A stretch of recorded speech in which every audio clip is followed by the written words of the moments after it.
राम राम राम राम राम। या व्याप्तं सर्वमिदं जगति स्थावरजङ्गमं तामधेनु शिरसा वन्दे भूतभवस्य मातरम्। श्री राम जय जय राम।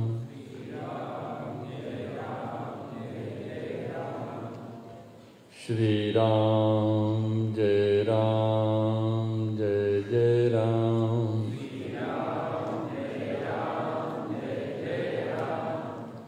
श्री राम जय जय राम।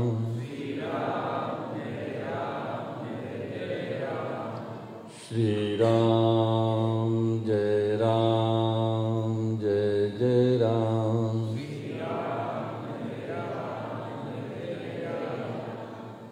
श्री राम जय जय राम।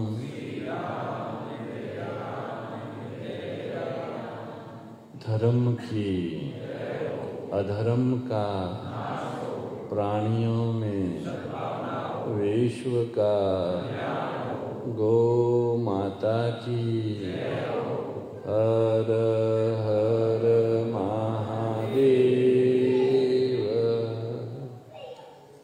हे मेरे नाथ, आप अपनी सुधामयी सर्वसमर्थ पतित पावनी अहेतु की कृपा से दुखी प्राणियों के हृदय में त्याग का बल एवं सुखी प्राणियों के हृदय में गौ सेवा का बल प्रदान करें, जिससे वे सुख दुख के बंधन से मुक्त हो आपके पवित्र प्रेम का आस्वादन कर कृतकृत्य हो जाएं।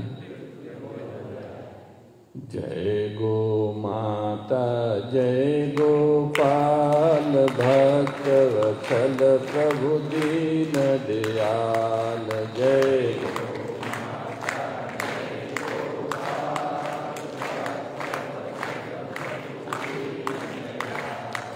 जय गो माता जय गोपाल भक्त वत्सल प्रभु दीन दयाल। जय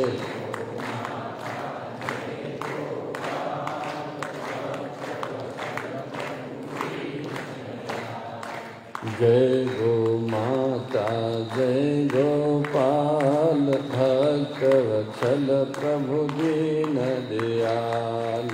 जय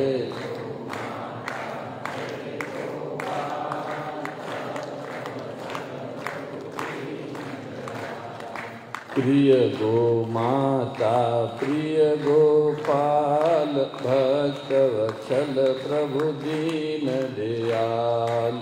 प्रिय गो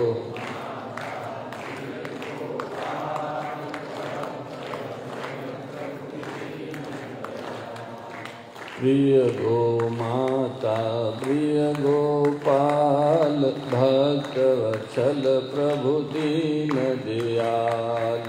प्रिय गो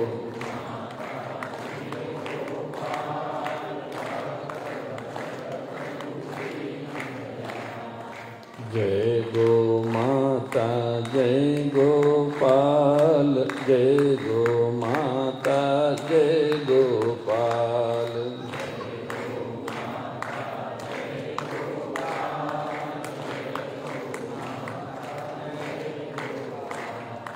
जय गो माता माता जय गोपाल, जय गो माता जय गोपाल।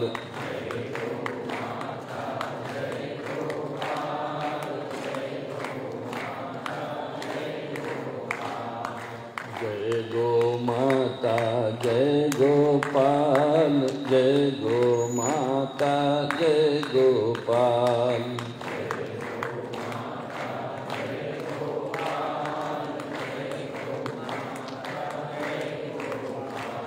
गोपाल कृष्ण भगवान की। आदि शक्ति श्री सुरभि गो माता की। सद्गुरुदेव भगवान की। सत्य सनातन धर्म की। जय जय श्री राम, जय जय श्री श्याम, हर हर महादेव। सर्वेश्वर सच्चिदानंद घन परमात्मा अंतर्यामी रूप से सभी के हृदय में विराजमान हैं। उनका पावन स्मरण करते हैं। उन्हीं का साक्षात स्वरूप वेद लक्षणा गौ माता तथा उसके अखिल गोवंश की वंदना करते हैं। गो महिमा सत्संग सभा में उपस्थित आत्मीय संतगण, गोभक्त सज्जनों, बंधुओं, माताओं, बहनों, बालकों सभी को सादर सप्रेम हरि स्मरण। जय गो माता जय गोपाल।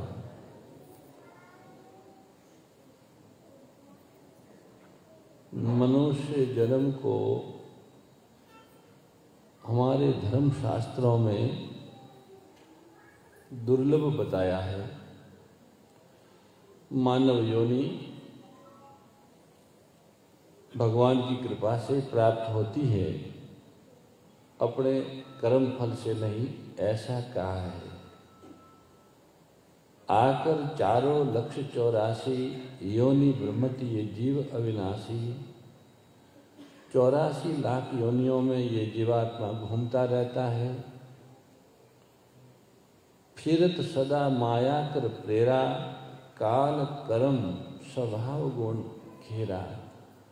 माया से प्रेरित होकर निरंतर भटकता रहता है और उनके कर्म, स्वभाव और समय कहाँ कितने समय क्या भोग करना है, किस कर्म का फल भोगना है, वो उस तरह से अनेक योनियों में पशु पक्षी जीव जंतु वृक्ष लताएं 84 लाख योनियों का प्रवास। योनियां बदलती है पर जीवात्मा नहीं बदलता, वो एक ही है, अविनाशी है। अविनाशी होने से वो तो वो का वो ही है, शरीर बदलते रहते हैं। कबहुक करी करुणा नर देई, देत इस बिनु हेतु नहीं। ऐसी परिस्थिति में परमात्मा करुणा के अधीन होके मानव शरीर दे देते हैं। वो बिना हेतु ही करुणा करने वाले हैं, कृपा करने वाले। कोई स्वार्थ से या किसी हेतु से भगवान की कृपा नहीं है। भगवान की कृपा सहज है, अहेतु की कृपा है। तो अहेतु की कृपा से मानव शरीर मिलता है। भारतवर्ष में मनुष्य शरीर मिलना और भारत में मिलना बड़ी बात है। गंगा नर्मदा आदि का निकट होना, गौ माता, गीता माता, गायत्री माता से परिचय होना, ये तो और भी बड़ी बात है। संत कहते हैं बड़े भाग्य से मनुष्य शरीर मिला, बड़े भाग मानुष तन पावा, सुर दुर्लभ सब ग्रंथ निगावा। देवताओं को भी दुर्लभ है। देवता भी भारतवर्ष में मनुष्य शरीर प्राप्त करने की आकांक्षा रखते हैं। सज्जनों, भगवान ने विशेष कृपा करके हम सभी लोगों को भारतवर्ष में मनुष्य शरीर प्रदान किया और नर्मदा गंगा आदि नदियों का सानिध्य मिला, गीता जी जैसा सद्ग्रंथ मिला, गायत्री जैसी उपासना मिली और पूज्या गोमाता जैसा सेव्य स्वामी मिला। ये सब हमको प्राप्त है। यहाँ से थोड़ी दूर पे नारेश्वर हैं। 20वीं सदी में भगवान दत्तात्रेय जी के उपासक श्री रंग अवधूत जी नारेश्वर में उनकी माता जी के साथ निवास करते थे। यहाँ भी बड़ौदा में उनके कई अनुयायी हैं, कई भक्त हैं।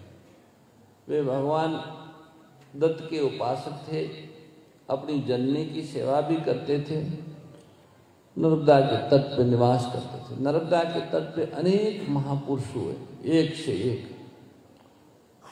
20वीं सदी के प्रसिद्ध कथाकार, नित्य भगवत लीला में लीन रहने वाले श्री रामचंद्र डोंगरे जी महाराज भी, उनका भी ये प्यारा स्थान बड़ौदा है। बड़ौदा नर्मदा जी के निकटस्थ महानगरों में एक है। आप सभी भले जीवन निर्वाह के लिए बड़ौदा में आप निवास करते हो, पर आपको बड़ोदरा में निवास मिला, ये भी भारतवर्ष में जन्म और नर्मदा जी के क्षेत्र में निवास, ये भी अद्भुत बात है। सज्जनों, मनुष्य योनि की इतनी सारी महिमा सत्संग के कारण है। दूसरे कोई योनि से सत्संग नहीं हो सकता। कोई और योनि चाहे देवताओं की भी हो, उनको भी सत्संग बहुत दुर्लभ है, पर मनुष्य को सत्संग मिल सकता है, वह सत्संग कर सकता है। और सत्संग एक ऐसा अद्भुत रतन है जिनके स्पर्श से मानव की चेतना का रूपांतरण हो जाता है।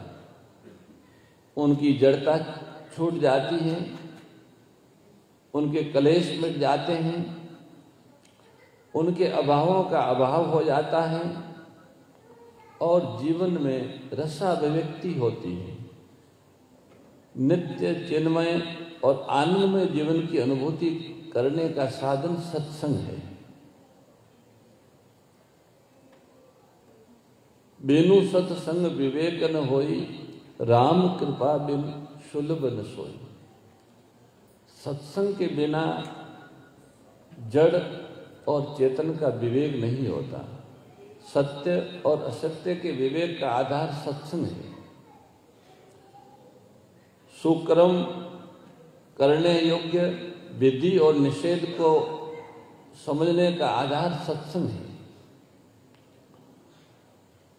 सत्संग नहीं मिला तो मनुष्य जीवन बेकार चला गया।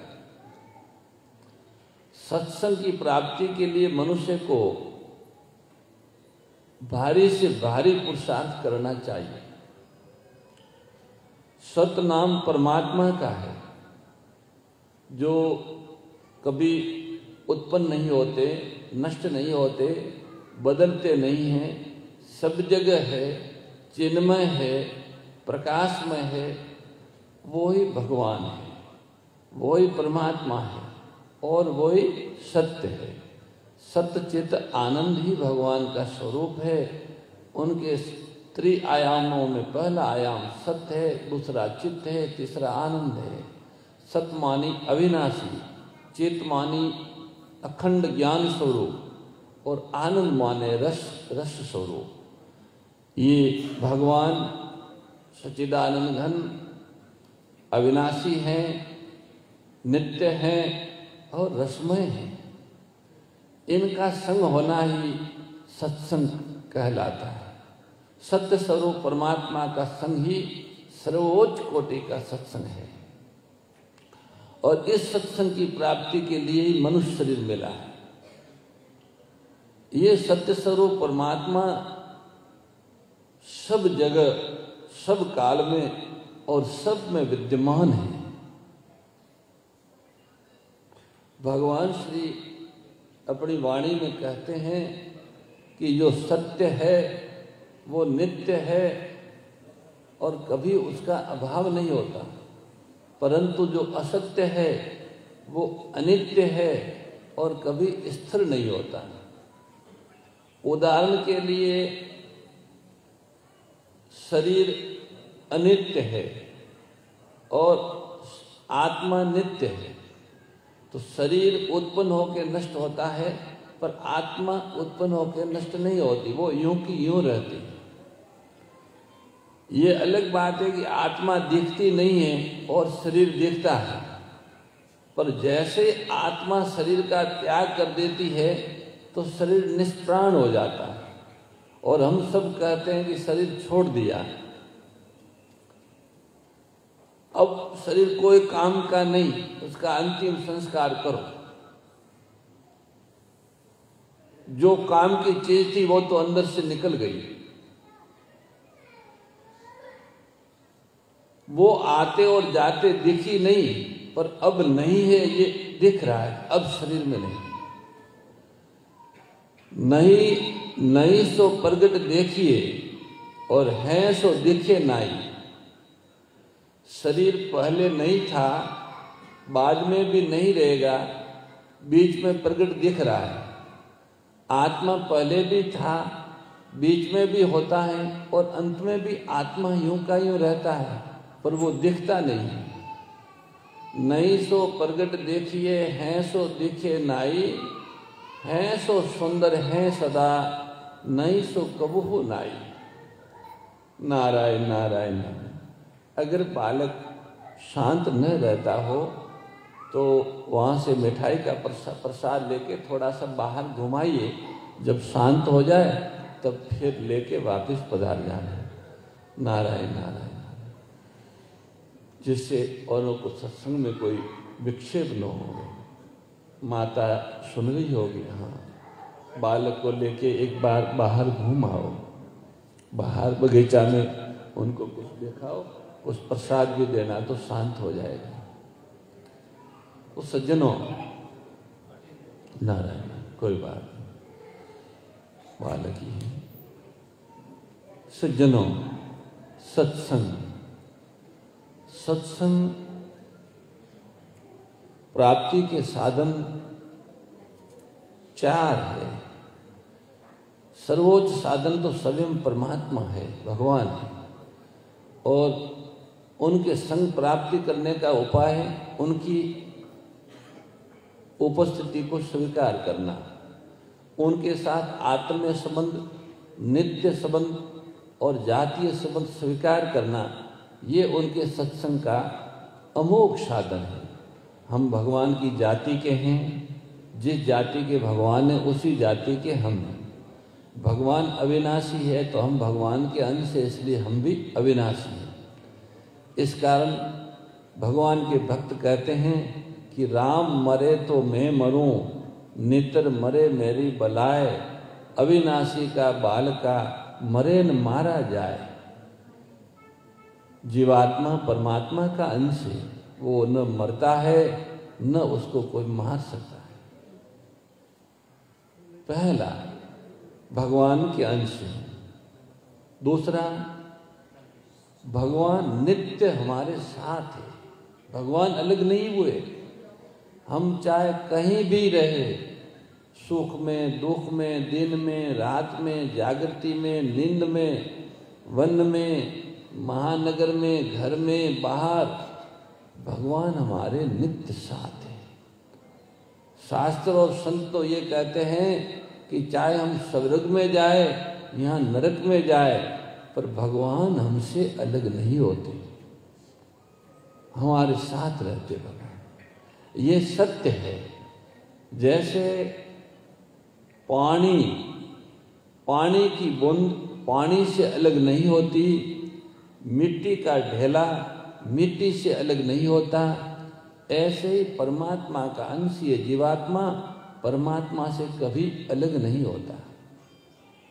परमात्मा सर्वसमर्थ है, परंतु अपने अंश जीवात्मा को अपने से अलग करने में असमर्थ है, अलग कर ही नहीं सकते। तो ये दूसरी बात, हम भगवान की जाति की पहली बात है, और भगवान हमारे हर समय साथ में, ये दूसरी बात है। और तीसरी बात है कि भगवान हमारे अपने हैं। शरीर हमारा अपना नहीं है, संसार का है, मिला हुआ है, अलग हो जाएगा। मिली हुई चीज बिसरने वाली होती, जो मिलता है वो बिसरता है, जिसका संयोग होता है उसका वियोग होता है। परंतु परमात्मा बिसरने वाले नहीं हैं, वो तो नित्य साथी हैं, उनका नित्य योग है, वो हमारे अपने हैं, हम उनके हैं। भगवान के साथ हमारा अपनत्व का संबंध है, आत्मीय संबंध है। तो 3 प्रकार के संबंध भगवान से मानना सत्संग है। पहला जातीय संबंध, दूसरा नित्य संबंध, और तीसरा आत्मीय संबंध। तीनों बातों को याद रखिएगा। 3 संबंध स्वीकार करना, बुद्धि को एक तरफ रख के हृदय से स्वीकार करना, ये सत्संग का सर्वोच्च साधन है। सर्वोच्च। भगवान अभी मेरे हैं, अभी हैं, इस समय है, ये सत्य है। इस सत्य को स्वीकार करना सत्संग का सर्वोच्च साधन है। अगर ये स्वीकार नहीं कर सकते तो एक दूसरी श्रेणी, जो सत्य स्वरूप परमात्मा को प्राप्त हो गए, ऐसे महात्माओं के उपदेशों के अनुसार जीवन बनाना, ये दूसरे नंबर का सत्संग है। तीसरे नंबर का सत्संग जो सत्य स्वरूप परमात्मा की प्राप्ति के लिए ईमानदारी से लगे हुए जागृत आत्मा सज्जन है, उनसे परामर्श करना अपने बारे में, ईश्वर के बारे में और जगत के बारे में, ये तीसरी श्रेणी का है। और चौथी श्रेणी का सत्संग मानी पहले कह सकते हैं गीता, रामायण आदि सद्ग्रंथों का स्वाध्याय करना और उसके अनुसार अपने जीवन को बनाना, ये चौथे नंबर का सत्संग सबके लिए सुलभ है। सब ही सुलभ सब दिन सब देशा, सेवत सादर समन कलेसा। अभी हमारे श्री गोपालानंद सरस्वती कह रहे थे कि संत जंगम तीर्थ होते हैं, चलने वाले। तो गोस्वामी तुलसीदास जी ने संतों के तीर्थ रूप का बहुत सुंदर वर्णन किया है रामचरितमानस में। वे ज्ञान योग, कर्म योग और भक्ति योग की त्रिवेणी में सभी को स्नान कराते हैं। वो शरीर और आत्मा अलग है, इस तरह के विवेचन से ज्ञान योग में नवाते हैं। ये जीवात्मा भगवान का ही अंश है, जो कुछ इसको मिला है वो भगवान से मिला है, ये भगवान का है, भगवान इसके है, ऐसे विवेचन से भक्ति रूपी गंगा में नवाते हैं। और करने की शक्ति, करने का सामर्थ्य संसार से मिला है। कर्मों की दृष्टि से हमने संसार से कुछ न कुछ लिया है, माता पिता, परिवार, समाज, धरती, अग्नि, वायु, जल आदि से, तो उनका हमारे ऊपर ऋण है। उस ऋणों से मुक्त होने के लिए संसार से मिली हुई चीज संसार की सेवा में निष्काम भाव से लगा देना, ये कर्म योग रूपी गंगा है। तो ज्ञान योग, कर्म योग और भक्ति योग की विवेचन से सभी को त्रिवेणी में, इन तीनों योगों की त्रिवेणी में स्नान करने का सौभाग्य संत प्रदान करते हैं। इसलिए संत चलते फिरते तीर्थ है। वह त्रिवेणी जहाँ गंगा यमुना मिलके आगे सरस्वती बहती है प्रयागराज जी में, वो एक स्थान पर है। वो सबको सुलभ नहीं है, सब लोग वहाँ पहुँच भी नहीं पाते हैं। और वहाँ जाने पर भी केवल शरीर की शुद्धि होती है, शरीर उसमें स्नान करता है, मन और आत्मा उसमें नहीं नहा सकते हैं। पर सत्संग रूपी जो त्रिवेणी है उसमें तो आत्मा डुबकी लगाती है, मन डुबकी लगाता है। और वो तीर्थ सबके लिए सुलभ है। सब ही सुलभ सब दिन सब देशा, सेवत सादर समन कलेसा। सभी देशों में संतों का विचरण होता है, सभी कालों में होता है। ऐसा कोई देश काल नहीं जब कोई संत न हो। संत भगवान के नित्य अवतार होते हैं, इसलिए वो भगवान की इच्छा अनुसार पृथ्वी पर विचरण करते हैं। विभिन्न तरह की सेवाओं से जीवात्मा को परमात्मा से जोड़ते हैं। उनका काम ही, संतों का काम ही जीव को ईश्वर से जोड़ना है। असत्य से छोड़ के सत्य के साथ उसका जो संबंध है उसे जागृत कराना, उसका याद दिलाना है। ये कार्य संतों का होता है। और संत हर योग में, हर देश में, हर काल में आते हैं। संतों की वाणी का आदर से जीवन में उपयोग करने से सब प्रकार के कलेशों का अंत हो जाता है। सेवत सादर समन कलेशा, सब कलेश मिट जाता।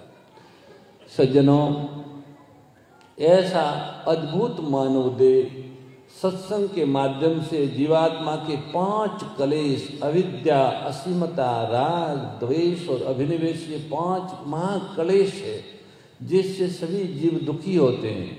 वे 5 कलेश सत्संग से समाप्त हो जाते हैं।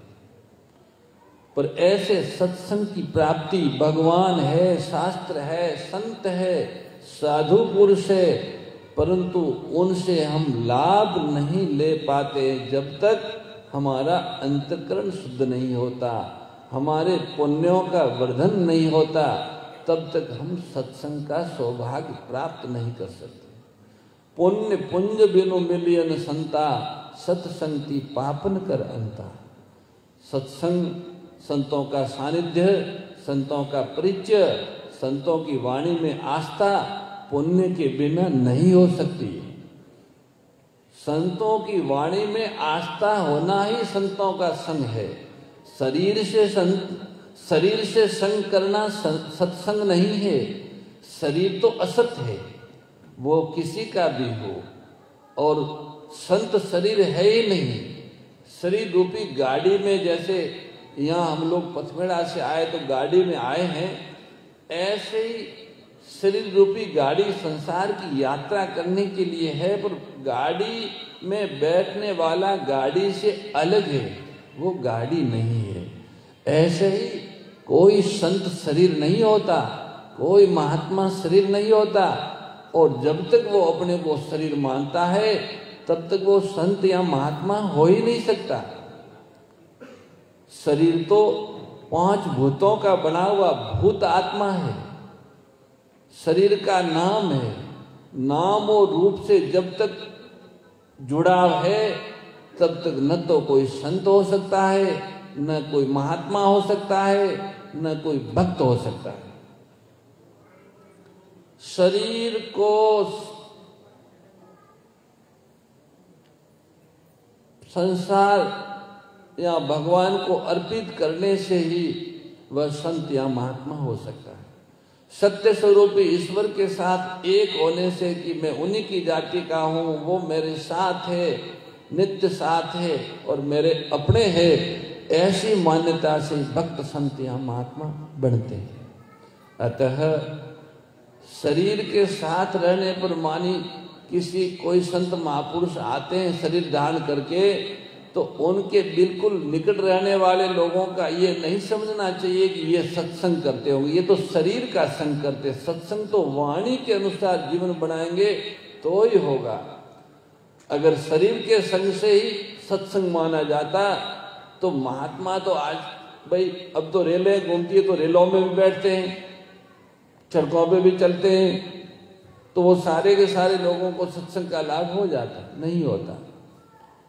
सत्संग का लाभ उनकी वाणी को जीवन में उतारने से होता है, और वाणी जीवन में उतारने का सामर्थ्य पुण्य से बढ़ता है। उसे धारण करने का सामर्थ्य अंतःकरण शुद्धि से आता है। तो पुण्य वर्धन और अंतःकरण की शुद्धि, ये दोनों आवश्यक कार्य है। इससे दोनों लाभ है। पुण्य वर्धन से आध्यात्मिक लाभ तो है ही, भौतिक सफलता भी पुण्य की वृद्धि से ही होती है। हम देखते हैं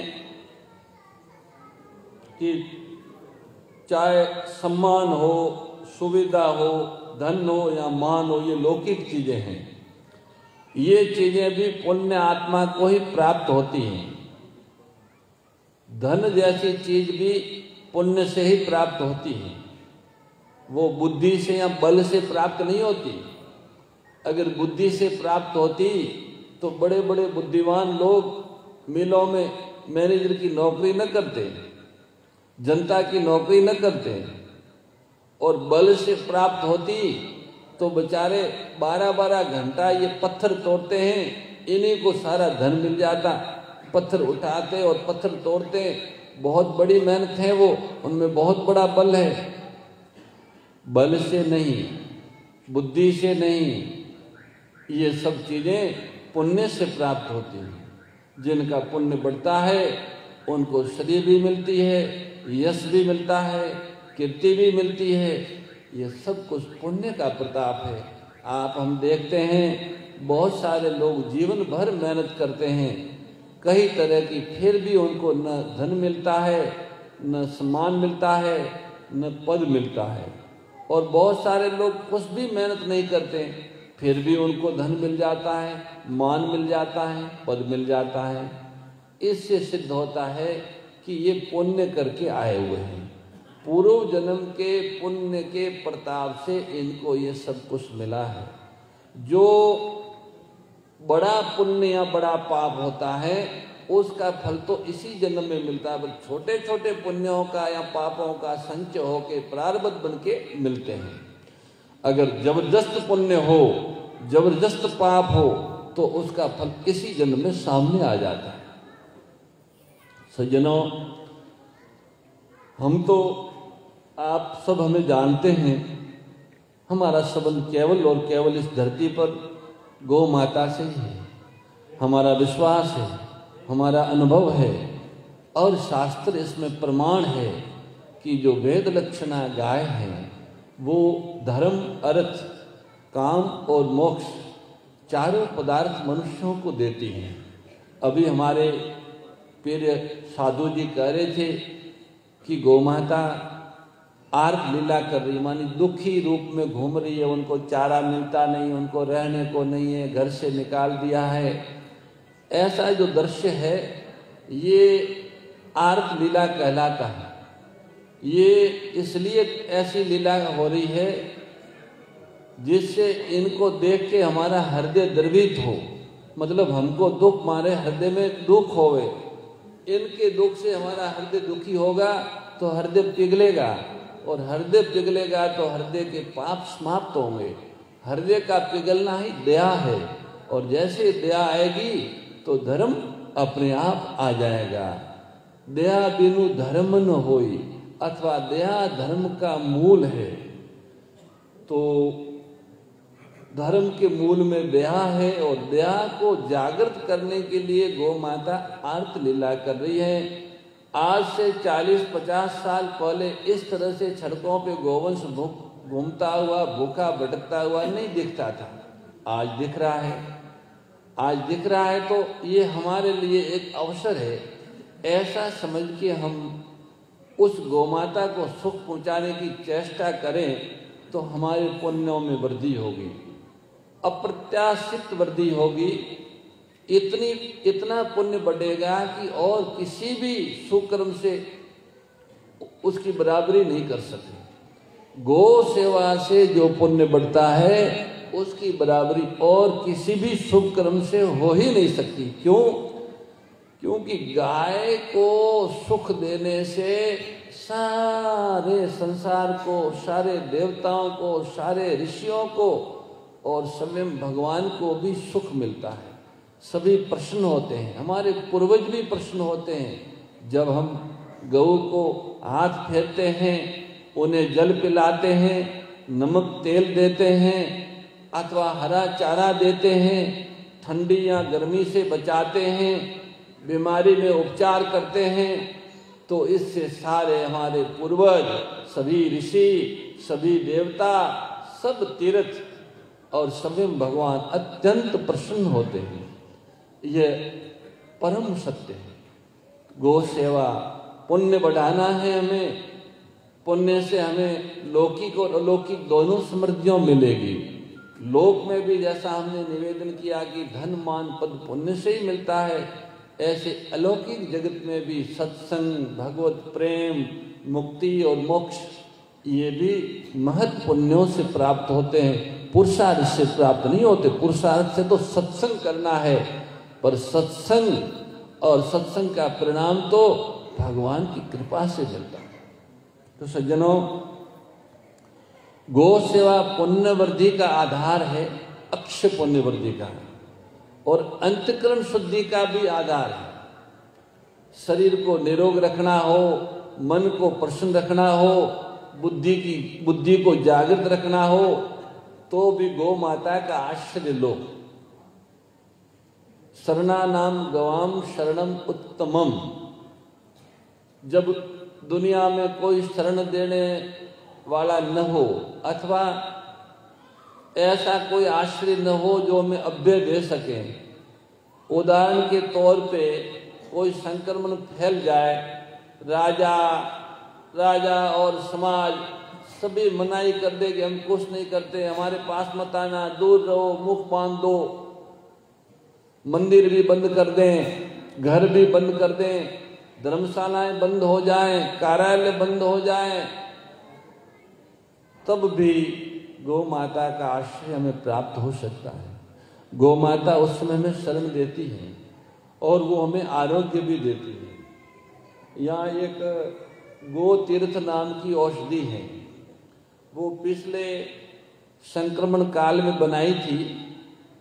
जब प्रारंभ में कोरोना आया और दुनिया के देशों को पता नहीं था कि बीमारी कैसे मिटेगी, तो वो एक सब रेलें, हवाई जहाज बंद कर दिया था। जो जहाँ है वो वहीं रहो, घर से बाहर मत निकलो, घर में ही रहो।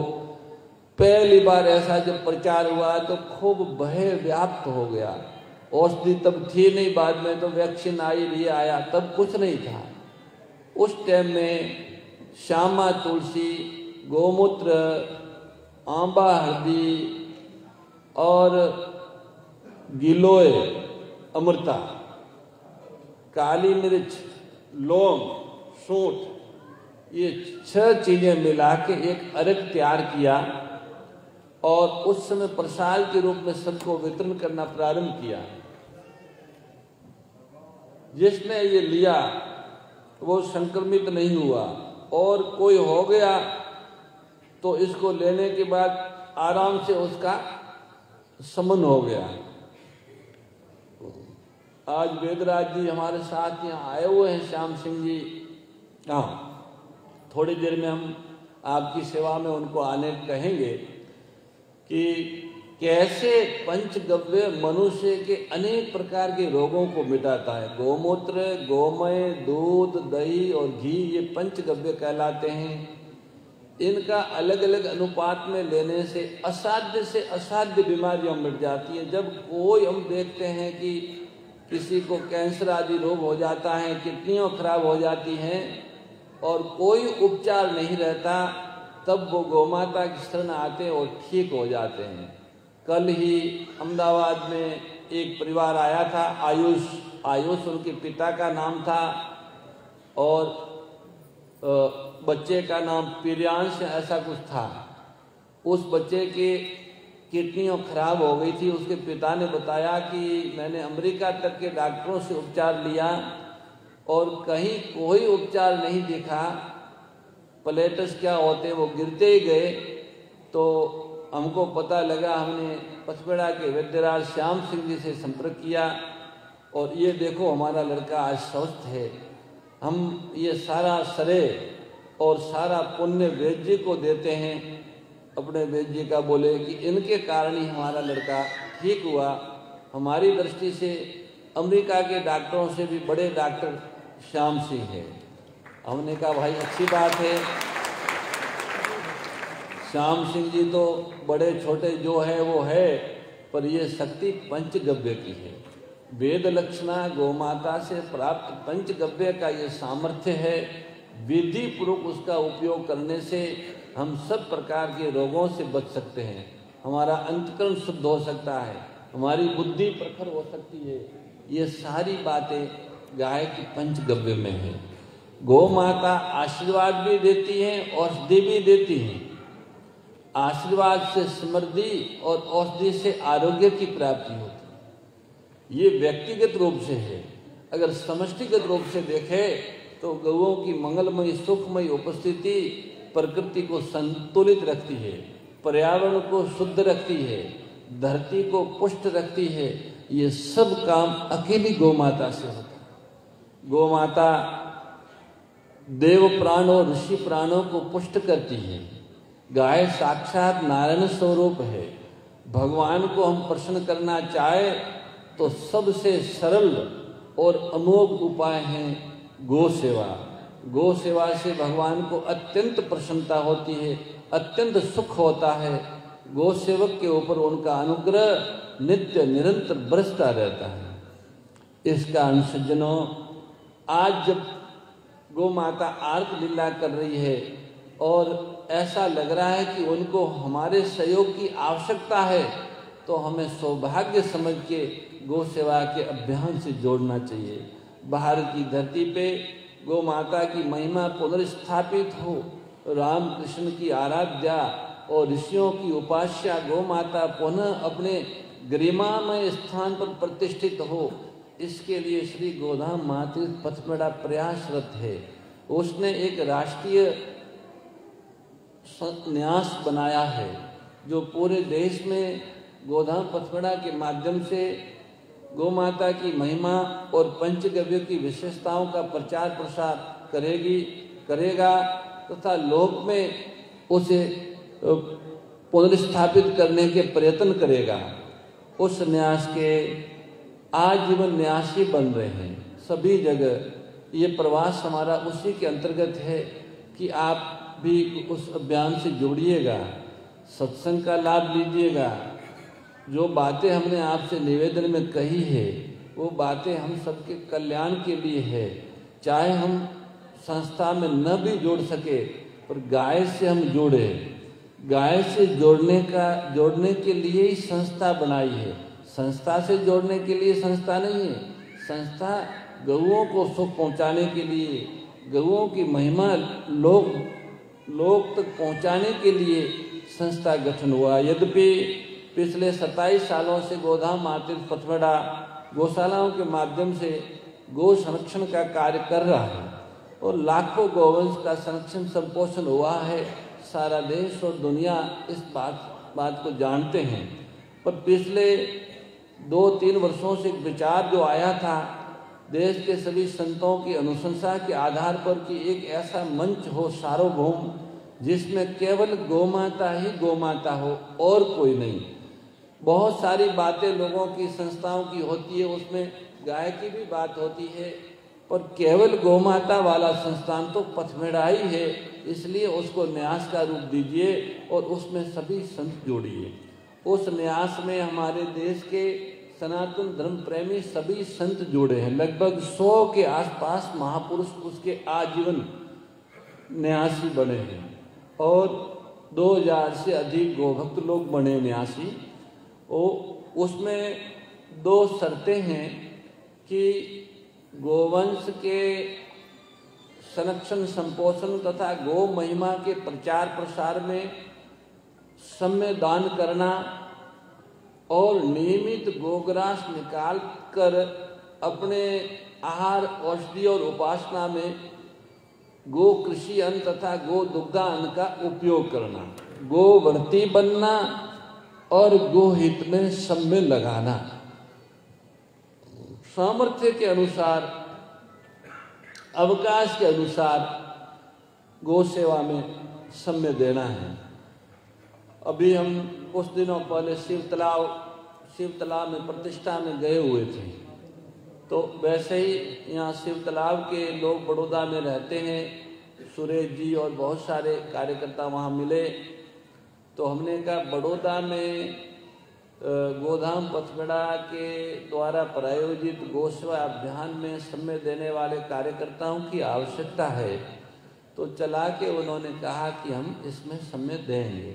यद्यपि वे घर का काम भी करें, पर ऐसे भी लोग हो सकते हैं जिनके घर में जिम्मेवारी नहीं है, बच्चे बड़े हो गए, सब काम संभालते हैं, वो तो अधिक से अधिक इसमें समय दे सकते हैं। इसमें समय देने से उनकी आयु भी बढ़ेगी और आरोग्य भी बढ़ेगा। केवल पुण्य ही नहीं, पुण्य तो बढ़ेगा ही बढ़ेगा, पर पुण्य के साथ साथ आयु और आरोग्य दोनों ही बढ़ेगा। अतः बड़ौदा में कुछ ऐसे गो भक्त भाई बहनों की आवश्यकता है जो गो महिमा के प्रचार प्रसार और गव्यों की विशेषता के लिए समय दे सकें। गो महिमा और गव्यों के प्रचार के लिए अपना समय दे सके, ऐसे कुछ गो भक्त भाई बहनों की आवश्यकता है।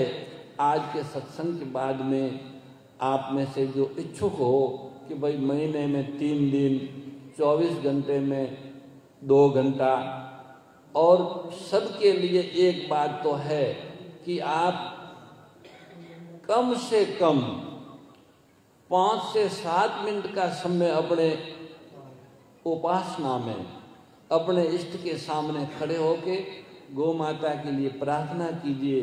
गाय सुखी रहे, गाय के दुख मिटे, गोवंश के अधिकारों की रक्षा हो, इस धरती को गाय के गोमय और गोमूत्र से सिंचित किया जाए, हमारे देवताओं को गाय के गव्यों का भोग लगे। हे प्रभु, हमारी गाय पर कोई आक्रमण न करे, हमारी गाय किसी भी तरह से दुखी न हो। इस तरह की प्रार्थना भगवान नाम जप के साथ में आप सब कर सकते हैं, और ये बहुत बड़ी सेवा होगी, ये बहुत बड़ी सेवा होगी। जैसे गोग्रास देने की सेवा है, गौ माता को गोग्रास देने का पुण्य है, जैसे धरती माता को गोमय देने का पुण्य है, ऐसे ही गायों के दुख निवारण हेतु अपने इष्ट से प्रार्थना करने का भी पुण्य है। अतः आप सभी अपने इष्ट से प्रार्थना करें कि वेद लक्षणा गोवंश के दुखों का निवारण हो। इस धरती का जो सबसे बड़ा दुख है वो ये है चीजें होगी।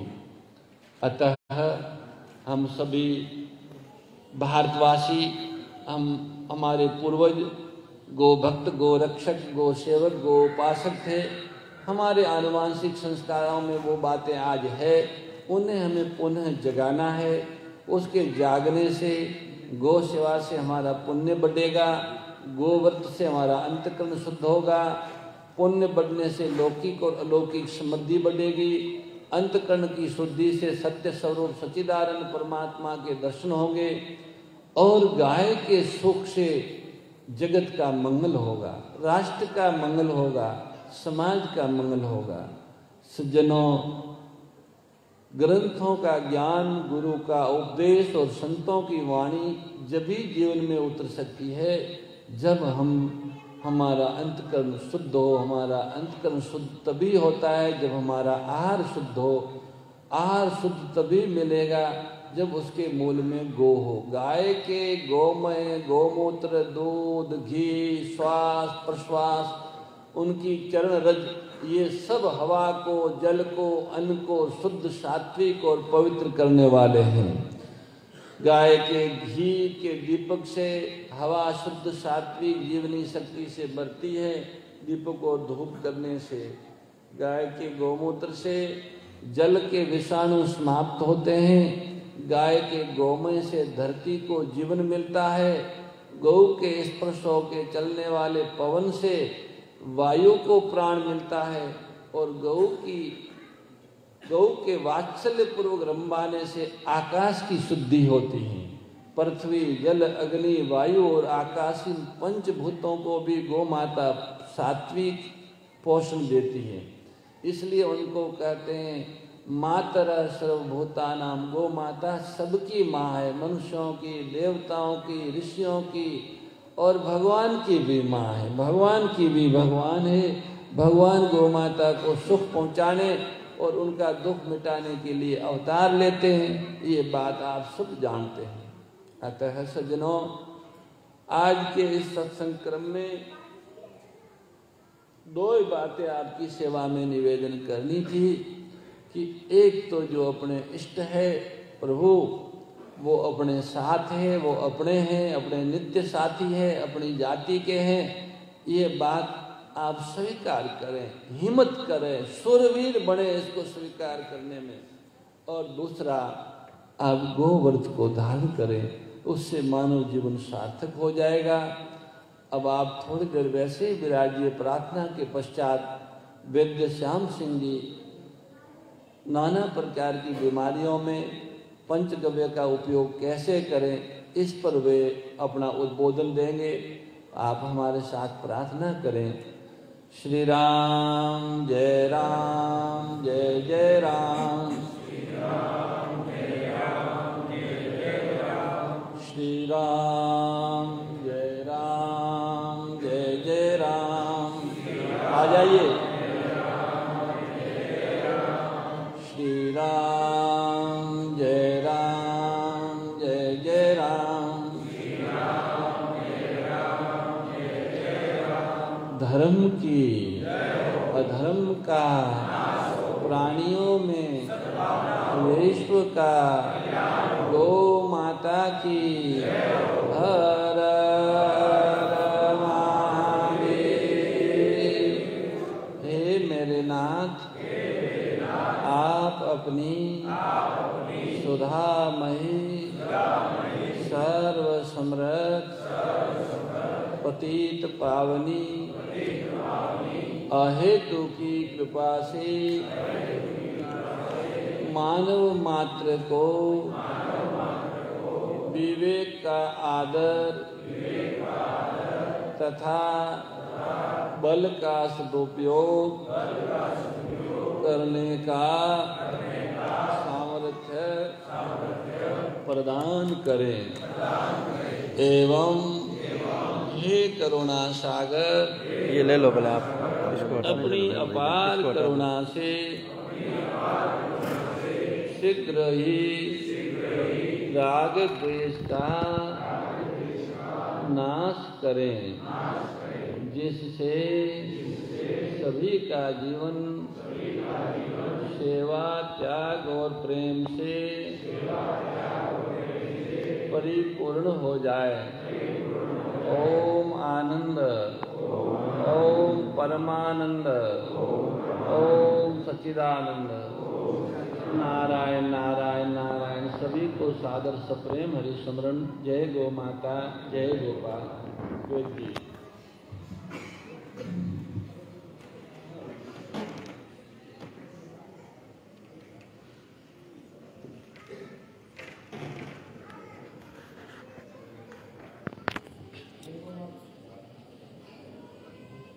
जय गौ माता, जय गोपाल। महाराज जी के चरणों में दंडवत प्रणाम। मंच पर विराजमान संतों के चरणों में दंडवत प्रणाम और सभी गो भक्तों को प्रणाम। आज महाराज जी इतनी अपने को शिक्षा दे रहे हैं कि आज गाय के बिना अपना जीवन नहीं है, और ये वास्तविकता भी है कि गोव्रत के बिना हमने कितना इस स्वास्थ्य का हास किया है, वो भी अपने सामने है। महाराज जी सिर्फ गाय के बारे में ही बताते हैं, परंतु आज समाज की गिरते हुए स्वास्थ्य को देख करके आज उनको भी औषधि के बारे में बताना पड़ रहा है कि दूध दही घी गाय का लीजिए। क्यों? क्योंकि महाराज जी को पंचगव्य पर इतना दृढ़ विश्वास है कि ये अपने पंच महाभूतों का पोषण प्रदान कर सकता है। मैं जब 2004 के अंदर पथमेड़ा के अंदर एक छोटे से विद्यार्थी के रूप में आया था, तो जरूर मैं आयुर्वेद के बारे में ज्ञान रखता था, परंतु पंचगव्य के बारे में मैं अनभिज्ञ था। तब मैं महाराज जी से भी कहा करता था, महाराज जी ये विषय मेरे अभी तक समझ में नहीं आ रहा है। तो महाराज जी ने एक ही कहा, ये चीज मानने की है, ये जानने की नहीं है, धीरे धीरे जानने में आ जाएगी। और दूसरे लोग भी कहा करते थे, गोमूत्र कोई पीने की चीज है क्या? दूध दही घी तो हमने पीते हुए देखा है, गोमूत्र भी कोई पीने की चीज है क्या? महाराज जी तो कह रहे हैं, पर आपने ये क्या समझा है? परंतु महाराज जी के आप तो वचन थे, उन वचनों को हमने सहर्ष से स्वीकार किया और उसके परिणाम आज सामने हैं। आज मैं आपको बता दूं, दुनिया के अंदर दूध कहीं पर भी 100 रुपये लीटर नहीं बिकता है, हमारा गोमूत्र आरक ठोक बजा करके बिकता है 90 रुपये लीटर। आज ये स्थिति है। खूब लोगों ने समझाया आप इसके ऊपर गोमूत्र आरक लिखा है, इसकी जगह कोई दूसरा नाम लिख दो, अंग्रेजी नाम लिख दो, ताकि लोगों के अंदर ये प्रचलन का विषय बन जाएगा। परंतु मैं ये कहना चाहता हूँ कि कोई भी जिस पिताजी ने हमको संसार दिखाया है उसका नाम बदलना ये अच्छी बात नहीं है। हम तो उसके ऊपर गोमूत्र आरक ही लिखेंगे, क्योंकि दुनिया अपनी आवश्यकता से पीती है, हमारे कहने से नहीं पीती है। इसलिए आज जो लोग कहते थे कि गोमूत्र कोई पीने की चीज है, वही लोग कहते हैं कि एजेंसी दे तो हमारा ध्यान रखना पंचगव्य की। आज इसी स्थिति तक ये पहुंचा है। तो ये महाराज जी का आशीर्वाद ही है कि गोमूत्र भी दूध की तरह आज पीने लग गए हैं लोग। और इसका प्रभाव देखिए कि आज हम जब दूध दही घी खाते थे तो हमारे शरीर कितना सुदृढ़ हुआ करता था। इतिहास में पढ़ते हैं महाराणा प्रताप जैसा हमारा शरीर होता था। मैंने 80 किलो का भाला लेके लड़ाई करते थे, और आज 80 किलो भाला तो दूर की बात है, 80 किलो वजन का आदमी नहीं मिलता है। और मिलता है तो चेस्ट बाहर वाला नहीं मिलेगा, पेट बाहर वाला मिलेगा, वो भी सेल्फ स्टार्ट की धक्का स्टार्ट हो चुका है। क्या अपना स्वास्थ्य इतना गिरेगा, ये सपने में भी नहीं सोचा था, परंतु आज ये दृश्य देखने को मिल रहा है। क्योंकि हमने घर से गाय को निकाल दिया है, दूध दही घी जो पी रहे हैं सिर्फ मन को संतुष्ट करने के लिए थैली का ये चूने जैसा पानी पी रहे हैं, इसलिए अपने स्वास्थ्य में गिरावट आ रही है। आज माताओं का शरीर ऐसा हो गया है, घर में झाड़ू निकालते हुए चक्कर आ रहे हैं। आज जो जननी है, जो संतान देने वाली है, आज माता इतनी कमजोर हो रही है, उसके पीछे भी यही कारण है। क्योंकि पहले अपने एक डिलीवरी पर 20-20 किलो घी का सेवन करती थी माताएं, तब 10-10 बच्चे होने के उपरांत भी उस माँ को पीछे से देख के आप नहीं बता सकते कि ये 10 बच्चों की कभी माँ रही होगी। कारण क्या था कि वही गौ माता का घी था जो उसको माँ को पुनर्जन्म देता था। परंतु आज दुर्भाग्य है, आज बच्ची 20 लीटर ग्लूकोज का पानी पी करके घर में डिलीवरी हो रही नहीं है, वो भी हॉस्पिटल में हो रही है। और एक ही डिलीवरी के बाद में शरीर ऐसा हो जाता है कि 10 बच्चों की माँ जैसी नजर आती है। क्या हम अपने बच्चों को ऐसी स्थिति में देखेंगे? ये कभी नहीं सोचा था, परंतु ये दृश्य भी आज घर में हो रहा है। लेडीज को घर में झाड़ू निकालते हुए चक्कर आ रहे हैं। क्या हम ऐसे दृश्य देखेंगे?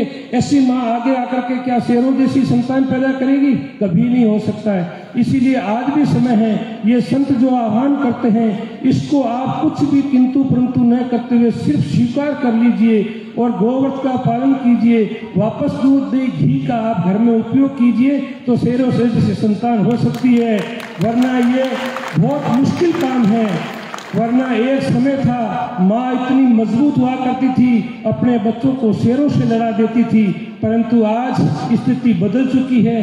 आज दुर्भाग्य से कि बाथरूम में कॉकरोच भी घुस जाता है तो फोन करके बोलती है घर कब आओगे, बाथरूम में कॉकरोच घुस गया, कोई शेर घुसा है क्या, झाड़ू से निकाल दे। परंतु आज ये कमजोर मातृत्व कहीं संकेत कर रहा है कि हम अपनी दिशा भटक रहे हैं। गाय से दूर होने के परिणाम ये दोस्तों अपने सामने हैं। इसलिए मेरा तो आपसे भी यही निवेदन रहेगा कि महाराज जी ने जो आप वचन बोले हैं उसको स्वीकार कर लो, अभी भी समय है, वरना फिर अपने पास में पश्चाताप के अलावा कुछ नहीं मिलेगा। 10 संतान देने के बाद भी माँ की बच्चेदानी कभी बाहर नहीं निकलती थी, और आज 2 बच्चों के बाद में 50 साल से पहले बच्चेदानी को निकलवाना पड़ रहा है। क्या हमारे में बुद्धि नहीं है? समझ में नहीं आ रहा है? समझ में सब आ रहा है, पर तो जिंदगी हाथों से जा रही है, ये समझ में